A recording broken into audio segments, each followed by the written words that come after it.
ಎಲ್ರಿಗೂ ನಮಸ್ಕಾರ. Welcome back to my channel. ನಾನಿವತ್ತು ನಿಮಗೆ ತುಂಬಾ ಟೇಸ್ಟಿಯಾಗಿ ಚಪ್ರದ ಅವರೆಕಾಯಿ ಪಲ್ಯನ ಯಾವ ರೀತಿ ಮಾಡ್ಕೊಳ್ಳೋದು ಅಂತ ರೆಸಿಪಿನ ಶೇರ್ ಮಾಡ್ಕೊಳ್ತಾ ಇದ್ದೀನಿ. ಮೊದಲಿಗೆ ಒಂದು ಮಿಕ್ಸಿ ಜಾರ್ಗೆ ಅರ್ಧ ಕಪ್ಪಷ್ಟು ತೆಂಗಿನಕಾಯಿ ತುರಿನ ಸೇರಿಸ್ಕೊಳ್ತಾ ಇದ್ದೀನಿ. ಹಾಗೆ 4 ಹಸಿರು ಮೆಣಸಿನಕಾಯಿ, ಒಂದು 5ರಿಂದ 6 ಎಲೆಯಷ್ಟು ಕರಿಬೇವಿನ ಸೊಪ್ಪು, ಒಂದು 1/4 ಇಂಚಷ್ಟು ಶುಂಠಿನ ಸೇರಿಸಿ ನೀರು ಹಾಕದೆ ತರಿಯಾಗಿ ರುಬ್ಕೊಳ್ಬೇಕಾಗುತ್ತೆ.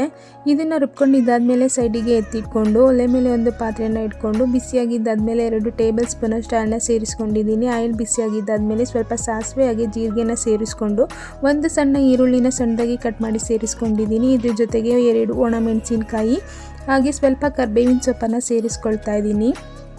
ಇದೆಲ್ಲನೂ 1 ನಿಮಿಷ ಚೆನ್ನಾಗಿ ಫ್ರೈ ಮಾಡ್ಕೊಳ್ಳೋಣ. ಯಾರಾದರೂ ಹೊಸದಾಗಿ ನಮ್ಮ ವಿಡಿಯೋನ ನೋಡ್ತಾ ಇದ್ದರೆ ನಮ್ಮ ಚಾನಲ್ನ ಸಬ್ಸ್ಕ್ರೈಬ್ ಮಾಡಿಕೊಂಡು ಸಪೋರ್ಟ್ ಮಾಡಿ. ಇದೆಲ್ಲ ಫ್ರೈ ಆಗಿದ್ದಾದಮೇಲೆ ಕಟ್ ಮಾಡಿ ಇಟ್ಕೊಂಡಿರೋಂತಹ ಚಪ್ರದ ಅವರೆಕಾಯಿನ ಸೇರಿಸ್ಕೊಳ್ತಾ ಇದ್ದೀನಿ. ಇದನ್ನು ಈ ಒಗ್ಗರಣೆಯಲ್ಲಿ 1 ನಿಮಿಷ ಚೆನ್ನಾಗಿ ಮಿಕ್ಸ್ ಮಾಡ್ಕೊಳ್ಳೋಣ. ಚಪಾತಿಗೆ ತುಂಬಾ ಚೆನ್ನಾಗಿರುತ್ತೆ, ರೊಟ್ಟಿಗೂ ಚೆನ್ನಾಗಿರುತ್ತೆ. ಊಟಕ್ಕೆ ಸೈಡ್ ಡಿಶ್ ಆಗಿ ಕೂಡ ಈ ರೆಸಿಪಿನ ಮಾಡ್ಕೊಳ್ಬೋದು.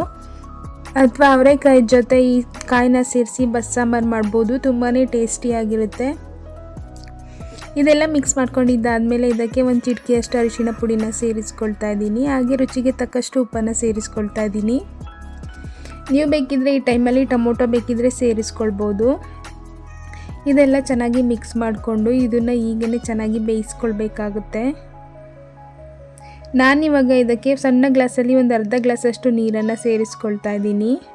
ನೀರನ್ನು ಸೇರಿಸಿದ್ಮೇಲೆ ಒಂದು ಸಲ ಚೆನ್ನಾಗಿ ಮಿಕ್ಸ್ ಮಾಡ್ಕೊಳ್ಳೋಣ. ತುಂಬಾ ಈಸಿ ರೆಸಿಪಿ, ಹಾಗೆ ಕ್ವಿಕ್ಕಾಗಿ ಕೂಡ ಆಗುತ್ತೆ.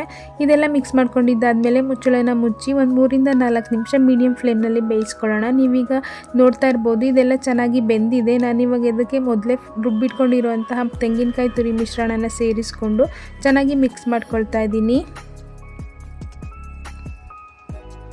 ಇದೆಲ್ಲನ ಮಿಕ್ಸ್ ಮಾಡ್ಕೊಂಡಿದ್ದಾದಮೇಲೆ ಪುನಃ ಮುಚ್ಚಳನ ಮುಚ್ಚಿ ಒಂದು 2ರಿಂದ 3 ನಿಮಿಷ ಲೋ ಫ್ಲೇಮ್ನಲ್ಲಿ ಬೇಯಿಸ್ಕೊಳ್ಳೋಣ.